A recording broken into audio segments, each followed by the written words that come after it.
네, 안녕하세요. 동포세계 김용필입니다. 네, 오늘은 2월 5일, 일요일이고, 또 정월 대보름이기도 합니다. 최근에 그 불법 체류자 구제 방안이 나온 게 있냐, 이렇게 문의하시는 분들이 종종 있습니다.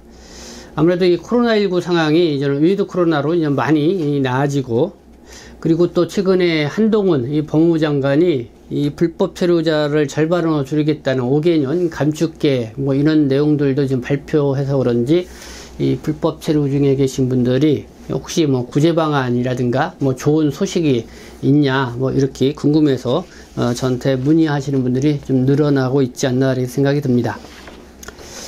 네, 근데 이 구제 방안보다는 2월 1일부터 이 법무부가 합동단속을 재개했다는 소식이 있어서 여러분들에게 좀 전해드리고자 합니다. 네, 그래서 그 내용과 함께 이 법무부의 불법 체류자 감축 5개년 계획 이와 관련돼서도 잠깐 좀 여러분들에게 말씀을 드리도록 하겠습니다. 법무부가 지금 2월 1일부터 3월 31일까지 법무부, 경찰청, 고용노동부, 국토교통부, 해양경찰서 이렇게 합동으로 이 택배, 배달대행 등 국민의 일자리 잠식 업종, 그리고 유흥업소, 외국인 마약범죄 등 이 사회적 폐해가 큰 분야 이런 부분을 좀 중점적으로 합동단속을 펼친다 이렇게 계획을 발표를 했습니다. 그리고 외국인이 밀집해 있는 지역을 중심으로 이 순찰 활동도 병행해 실시한다 이런 내용인데요. 이와 관련돼서 이 자진 출국 제도도 이렇게 있습니다. 2월 28일까지 자진 출국을 하는 경우 번칙금을 면제하고 그다음에 입국 규제를 유예해 준다. 아마 이게 이제는 구제 정책 중에 하나일 거라 생각이 드는데요. 지금 저 불법 체류 중에 있는 분들이 2월 28일까지 자진 출국을 하면은 범칙금을 면제해 주고 입국 규제를 유예를 해준다. 뭐 이거는 그전에도 실시해 왔던 그런 사안인데 2월 28일까지라고 합니다. 그래서 이 범칙금을 면제해 준다고 그러는데요. 이 부분을 좀 설명을 드리도록 하겠습니다. 그러니까 고용주가 불법으로 외국인을 고용을 했을 경우에 이 번칙금이 있죠. 그래서 최소 300만원에서 최대 3천만원까지 번칙금이 부여가 됩니다. 그래서 뭐 몇 명을 고용을 했느냐 또 얼마나 했느냐에 따라서 이제는 그 차등 적용이 됩니다. 그래서 최소 300만원에서 3천만원 이 번칙금이 있고, 또 불법 체류 외국인이 단속해서 적발돼서 이렇게 불법 취업한 것이 또 적발될 경우 번칙금이 있죠. 그래서 최소 200만원에서 최대 3천만원 이것도 이제 기간에 따라서 얼마나 되는지 이건 차등 적용이 됩니다. 불법 체류 외국인 같은 경우 불법 취업 활동을 했을 경우에 최소 200만원에서 최대 3천만원까지 이 벌금이 있다. 범칙금이죠. 그래서 요게 2월 28일까지 자진 출국을 하게 되면은 번칙금 면제가 되고, 만약에 단속에 적발될 경우는 이 범칙금을 납부를 한 후 출국을 해야 합니다. 이 범칙금을 내지 않고 또 출국을 하게 되면 영구적으로 한국 입국이 어렵게 된다. 뭐 이런 부분들은 여러분들이 좀 알아두셔야 될 것 같고요. 네, 그리고 이제 이번에 2월 1일서부터 3월 30일까지 실시한다고 그랬는데요. 지난해도 2022년 10월 11일서부터 12월 10일 2개월 동안 실시를 했죠. 그래서 코로나19 이 팬데믹 상황 속에서 지속적으로 안 해오다가 지난해 모처럼 실시를 했습니다. 그거 이어서 요번에 이제는 두 번째 실시하는 거라 이렇게 생각이 드는데, 어쨌든 이번에 실시하는 거는 법무부가 이 불법 체류 외국인 감축 5개년 계획을 발표한 후 실시하는 합동단속이라는 점에서 좀 주목을 해볼 필요가 있지 않나 생각이 듭니다. 지난번 합동단속하고 이번 합동단속 보면 큰 차이는 없는 것으로 보입니다. 그러니까 지난번에도 유흥, 마사지 업소 등 사회적 폐해가 큰 분야, 택배, 배달 대행 등 국민 일자리 잠식 업종에 대해서 이 중점적으로 실시를 했었죠. 그러면 지난번에 그 단속한 결과를 좀 보면은요, 이게 12월 14일 지난해 법무부가 보도자를 통해서 밝힌 건데요. 불법 체류 외국인이 3,865명, 불법 고용주가 466명, 불법 취업 알선자가 17명, 총 4,348명을 적발을 했다, 이렇게 발표를 했고요. 그리고 자진 출국한 외국인이 7,378명. 그래서 지난번 이 합동단속으로 불법 체류자 수를 한 1만 명 정도 줄이는 셈이 된 것 같습니다. 한 10,000명 정도로요.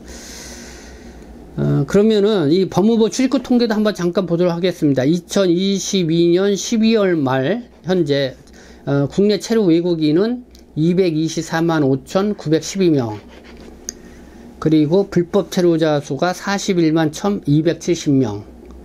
네, 거의 뭐 국내 체류하는 외국인 5명 중 1명꼴로 이제 불법 체류자 이런 게 있다고 이렇게 파악이 될 수가 있죠. 근데 여기서 지금 관심 있는 게 12월 달 한 달 사이에 신규로 불법 체류자 수가 7,321명이 늘어났습니다. 그러면은 지난해 뭐 10월, 12월 2달 동안 합동 단속을 해서 10,000명을 줄였다고 하는데 12월 한 달 동안 7,000명 신규 불법 체류자가 늘어났으니까요. 그러면 11월까지 10월 11월까지 하면은 훨씬 더 많은 이 불법 체류자 수가 신규로 발생했다, 이런 거를 알 수가 있습니다.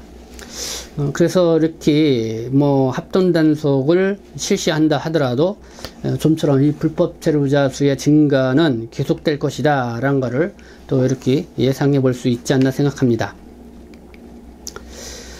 네, 한동훈 법무부 장관이 지난 1월 26일이죠. 대통령 업무 보고 때 어쨌든 그 2023년부터 2027년, 그러니까 5년 동안 이 불법 체류자 외국인 수를 절반 수준, 그러니까 현재 한 41만 명인데 20만 명대로 감축을 하겠다, 이렇게 발표를 했습니다.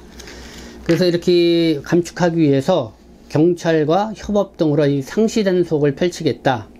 그리고 입국 규제 면제 등 통한 자진 출국을 유도를 하겠다. 그렇게 해서 이 목표를 달성하겠다는 것인데요. 그래서 외국인의 체류 질서의 엄정 확립을 또 상당히 강조를 했습니다. 근데 이제 불법 체류 외국인에 대한 별대 뭐 구제 방식은 글쎄요, 이 자진 출국 유도를 통해서 입국 규제를 면제해 주는 거, 뭐 요게 아마 그냥 구제 방안일 수도 있지만은, 근데 좀 미약한 부분들이 있죠. 출국하지 않고 그냥 합법화 조치를 취해 줄 수 있는 뭐 그런 방안은 별도로 나와 있지는 않습니다. 어쨌든 뭐 지난번 합동 단속하고 이번 합동 단속 큰 차이는 없을 것 같은데, 근데 지난 2월 3일 뉴스민 인터넷 신문을 보니까요, 이런 소식이 있습니다. 그러니까 지금 불시에 그냥 단속을 해서 지금 미등록으로 의심되는 외국인에게 그러니까 여권 등을 제공을 해서 지금 적극적으로 이렇게 단속을 제기를 했다는 그런 소식인데, 그래서 생후 7개월이 된 아이 엄마인 베트남 미등록 이주 노동자, 이 불법 체류 이주 노동자 23살인데요. 인근 슈퍼마켓에 방문을 했다가 출입국관리소 직원에게 붙잡혀서 외국인 보호소에 수감된 사례가 발생을 했다, 이렇게 보도를 하고 있습니다. 그래서 이주 노동자 지원단체가 대구 출입구 사무소 앞에서 항의 시위를 하겠다, 분명히 강한 반발을 하고 있는 분위기도 읽을 수가 있습니다. 올해는 이 고용 허가제로 11만 명, 이렇게 아주 가장 초기에 많죠. 외국인 노동자가 신규로 들어오게 되고요. 계절 근로자도 상당수 들어올 예정입니다. 따라서 정부는 이 불법 체류 외국인 수를 줄이기 위해서 이 만전을 기할 것이다, 이렇게 예상을 해볼 수가 있습니다. 그러니까 많이 들어오니까 또 좀 많이 내보내야 되는데, 네, 과연 그게 어떨는지 좀 봐야 될 것 같아요. 이렇게 또 불법 체류자 수를 줄이기 위해서 무작위 전방위 단속을 펼쳤다가는 오히려 더 큰 화를 불러일으킬 수가 있죠. 그렇기 때문에 옥석을 잘 가려서 이 단속 활동하는 것이 더 효율적이다 생각이 들고요. 그리고 이 코로나19 상황이 또 위드 코로나로 전환된 만큼 뭔가 보다 더 적극적인 뭐 자진 출국 유도 정책을 펼친다든가 뭔가 좀 구제 방안도 병행 실시를 해야 효과적이지 않을까 이렇게 생각이 듭니다. 어쨌든 뭐 국내 체류하고 있는 불법 체류 외국인들 다 뭐 한국에 그냥 놀고 먹자고 이 한국에 있는 게 아니라 다들 일을 하고 있는 사람들이 많이 있죠. 어떻게 보면 노동자라고 볼 수가 있는데 어쨌든 이렇게 또 성실하게 일하는 노동자들에 대한 구제 방안이 또 필요하지 않나 이런 생각도 듭니다.